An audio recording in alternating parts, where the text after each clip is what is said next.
अखंड अनुसंधान ठेवण्याकरिता काय करावे? भगवंताने आपल्याला बुद्धी दिली आणि ती चालवून आपण काम करतो, म्हणजे भगवंतच आपल्याकडून सर्व कर्मे घडवित असतो.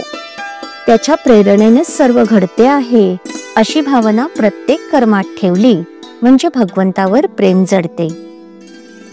जे जे काही करायचे ते भगवंताकरिता करावे, म्हणजे पापपुण्याची बाधा आपल्याला होणार नाही. एकदा कबीराच्या घरी पाहुणे आले. घरात तर त्यांना जेवू घालायला काही नव्हते आणि अतिथीला भगवत स्वरूप पहावे असं शास्त्र आहे. तेव्हा कबीराने त्यांना पुरेल इतक्याच धान्याची चोरी केली. चोरी करणे हे वाईट असले तरी ते भगवंताकरिता केल्यामुळे तिचं पाप त्याला नाही लागलं. निदान कर्म झाल्यावर तरी भगवंताचं स्मरण करून ते त्याला अर्पण करावं, म्हणजे हळूहळू अभिमान कमी होऊन भगवंतावर प्रेम जडेल. आपण भगवंताचे आहोत, जगाचे नाही असा एकदा दृढनिश्चय करावा. आपण मनुष्य आहोत याची जाणीव जितकी दृढ असते तितका हा निश्चय दृढ असावा. तथापि हे साधणं कठीण आहे. त्याच्या खालोखालचा उपाय म्हणजे जे काही घडते आहे ते भगवत प्रेरणेने, त्याच्या सत्तेने आणि इच्छेने घडते आहे अशी अंतःकरणपूर्वक भावना ठेवावी. आणि हेही साधत नसेल तर वैखरीने अखंड नामस्मरण करावं. या अनुसंधानाच्या प्रक्रियेत मन भगवंताच्या ठिकाणी चिकटून असतं. सध्या आपलं उलट चाललं आहे.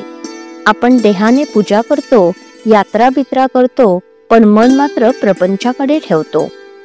सासरी असलेली सून कुटुंबातल्या सर्वांकरिता कष्ट करते. नवऱ्याचं कदाचित ती फारसं करतही नसेल, पण अंतःकरणात मात्र ती फक्त त्याच्यासाठीच असते. तसं प्रपंचात सर्वांकरिता करावं, पण मनात मात्र मी रामाचा आहे ही अखंड आठवण ठेवावी. आपलं स्टेशन ठरून आपण गाडीत बसल्यावर मध्ये अनेक गोष्टी घडतील. उभं राहावं लागेल, निरनिराळ्या तऱ्हेचे लोक भेटतील, पण स्टेशनावर उतरल्यानंतर त्या आनंदामध्ये मागचं सगळं आपण विसरून जातो. तसं भगवंताचं ध्येय निश्चित ठरून आपण अनुसंधानात राहिल्यानंतर प्रपंचातल्या अडचणींना अगदी तात्पुरतं महत्व येतं. ध्येय मात्र आधी निश्चित करावं. भगवंत नामस्मरण भगवत कृपेसाठी घ्यावं, कामनापूर्तीसाठी नसावं. नामच ध्येय गाठून देईल. भगवंताप्रमाणे आपण देखील प्रपंचात असून बाहेर राहावं. आपल्या देहाकडे साक्षीत्वाने पाहायला शिकावं. पण ते साधत नसेल तर व्यापात राहून अनुसंधानात असावं.